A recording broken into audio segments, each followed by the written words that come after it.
You know, one of the strangest things about food is people don't realize that food is regional, or it used to be. And right now, because of airplanes and freights and stuff like that, we're getting away from the regional concept of food. But if you think back in history, what you'll find is, like, for instance, if you go with the German cuisines, lots of potatoes. The reason why they did a lot of sausages and stuff is because their meat wasn't of the best quality. They had lots of carrots. They had very little tomatoes and stuff like that, so you didn't see a lot of that in their cuisine. The Orientals, the Asian people invented pasta, but they used rice flour, where the Italians used semolina and wheat flour.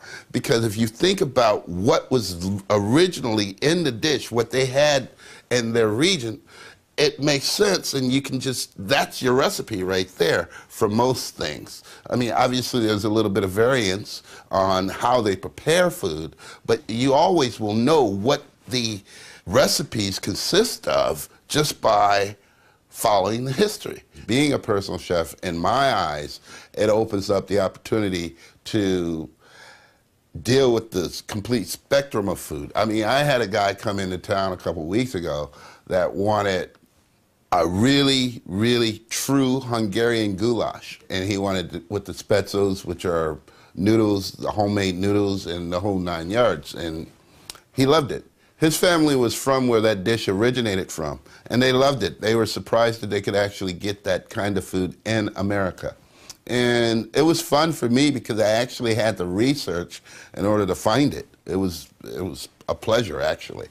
What's unique about my cooking skills are, I'm one of those strange people that will utilize multi-cultures simultaneously on a plate. There's this concept that my wife and I was working on for a organization in one of the cities we lived in, where it was around the world in 7 courses. We actually did a different dish for every continent in the world, and that was fun. I mean, but me personally, I like to do that on a plate. It sounds a little weird, but it really wouldn't be. I think it would be a lot of fun. The European concept of being a chef, it takes as long to be a chef as it does to be a doctor or a lawyer or something on the lines of that. They are considered to be professionals. In the United States, unfortunately, if you worked at Denny's for 6 months, you will refer to yourself as a chef. I think it's one of the strangest things we do in this country, because there's no way that a 20-year-old kid, they might be a talented cook, but they could never be a chef. I literally started cooking with my dad in a chicken shack when I was like 8, 9, 10 years old. I don't remember.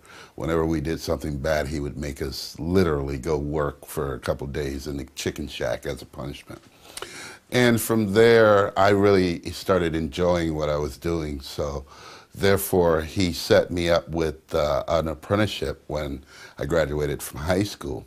I was at a place called the Grenadiers Restaurant in Milwaukee, Wisconsin, which I just felt totally in love with food.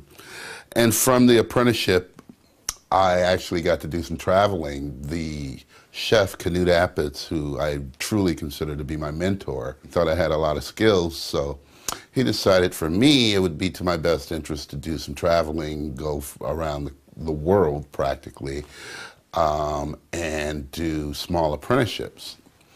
And so I would do 2-month, 3-month, 4-month, up to 6-month apprenticeships in different countries.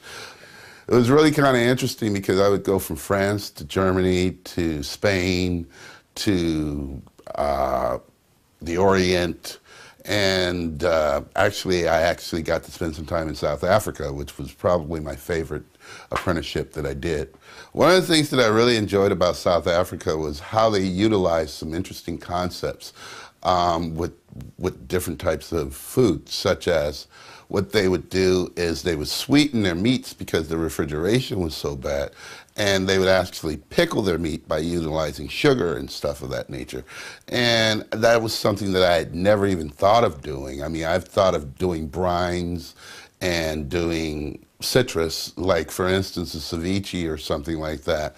But I never thought about actually using cane sugar ground up, coating your meat and actually hanging your meat and then cooking it from that point. It was a very interesting concept. I really do enjoy the art form of cooking and utilizing different things in different manners, such as, like I was saying before, I like to play with food in a way that you'll never forget what you see and taste on your plate.